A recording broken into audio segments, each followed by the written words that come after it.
उनको मानते नहीं, उन पर जिंदगी नहीं गुजारते, उन पर क्या लानती। शहर में भी तू लानती होगा, शहर में भी तू लानती होगा, जेड़े मर्जी शहर चले जाए, वो क्या होगा? लानती होगा। खेत में भी तू लानती होगा, बुरा और तेरी कटौती दोनों लानती ठहरेंगे। तेरी औलाद और जमीन की पैदावार और तेरे गाय भैंस की बढ़ोतरी, तेरी भेड़ बकरियों के बच्चे लानती होंगे। तू अंदर आते भी लानती ठहरेगा और बाहर जाते भी। औलाद भी और जमीन की पैदावार भी लानती होगी। आज हम चाहते हैं कि हमारे बच्चे बाबरकत हों, फरमाबरदार हों, हमारी बात को सुने, बुलंदियों पर जाएं, और हम पीछे को जाते हैं। औलाद नशे में लग जाती है, नाफरमान हो जाती है, बुरी राहों पर चले जाती है, जमीन अपनी पैदावार नहीं देती, माशी बढ़ते नहीं हैं, क्योंकि हम खुदा के आइन और उसके कलाम को नहीं मानते।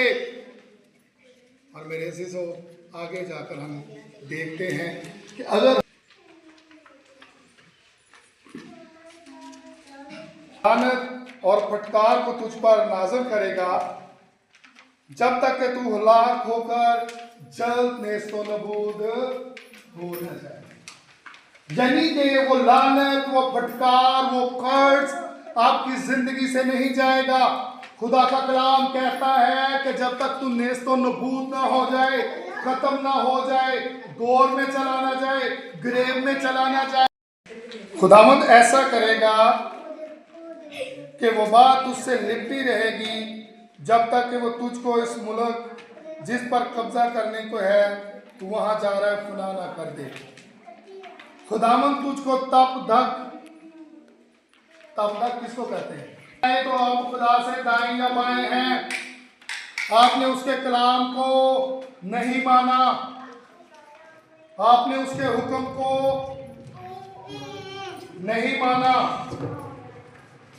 मेरे अजीजों, खुदा का आइन हमें बताता है कि अगर हम खुदा से दूर होंगे, उसके आइन को, उसके कलाम को अपनी जिंदगी में नहीं लेंगे, तो तप और बहार और सूरज हमें आकर तो पहुंचेगा, और शदीद हरारत और तलवार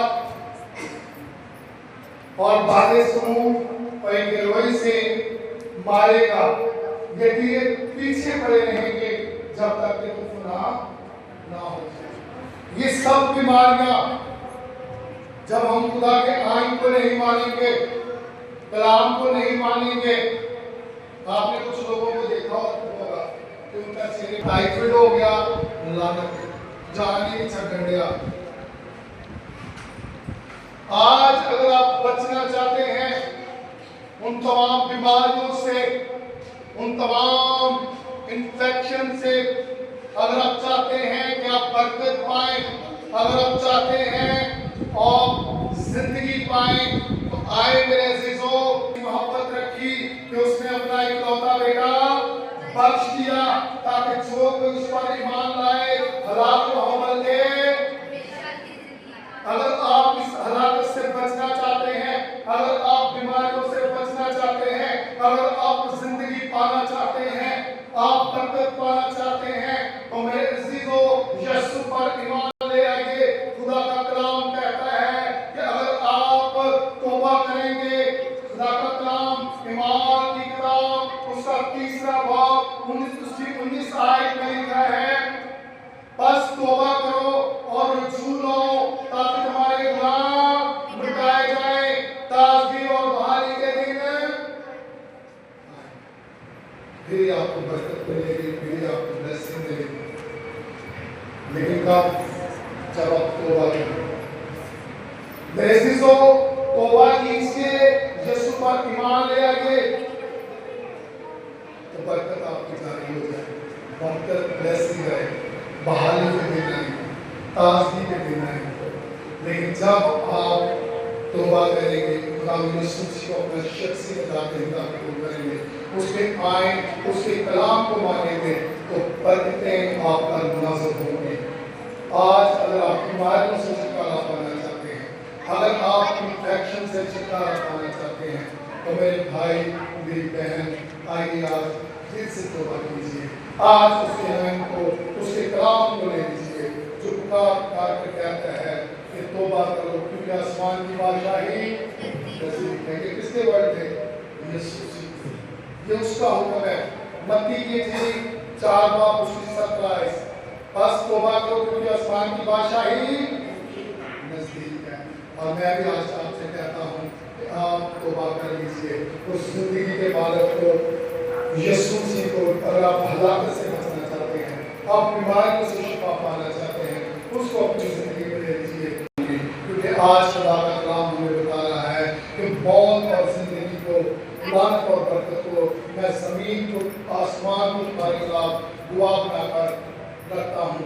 अगर तू जिंदगी को प्यार करे, तू भी जीता रहे और तेरी औलाद भी जीती रहे। क्योंकि खुदा ने आपके सामने दो चीजों को रख दिया है।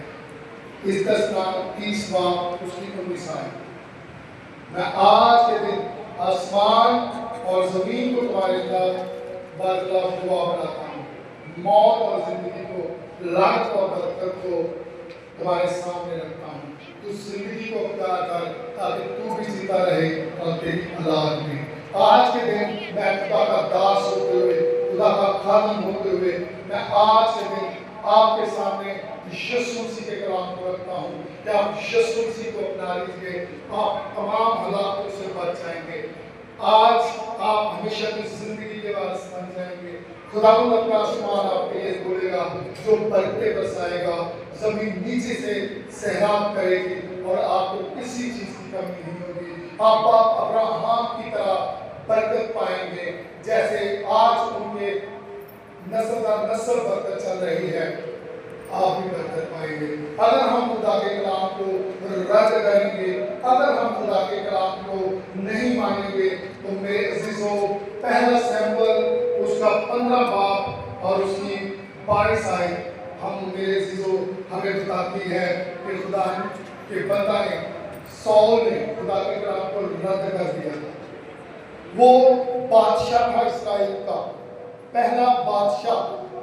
खुदा ने उसको बड़ी बरकत दी थी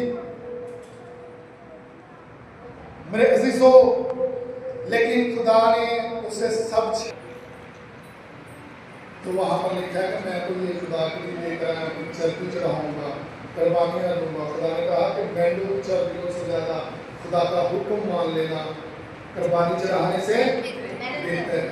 आज मैं खुदा से दुआ करता हूँ कि आज खुदा आपको तौफीक दे कि आप उसके कलाम पर चलने वाले हों, आप उसके आइन पर चलने वाले हों, ताकि खुदा की बरकतें आप पर नाज़िल हों, आपकी औलाद पर हों, आप बहाल हों, आपकी औलाद बहाल हो, आप बरकत पर बरकत पाएं और खुदावंद आपको तमाम रास्तों से महफूज रखे और अपने कलाम पर अमल करने की तौफीक दे। खुदावंद आप सबको बरकत दे।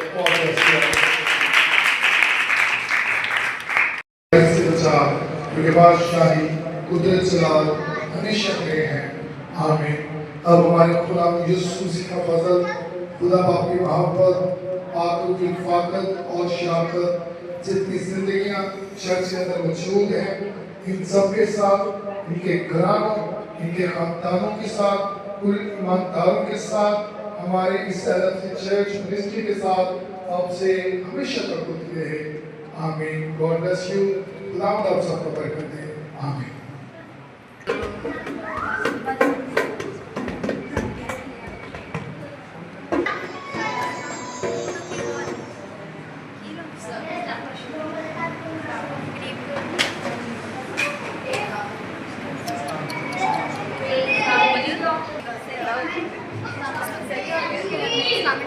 इस्लाम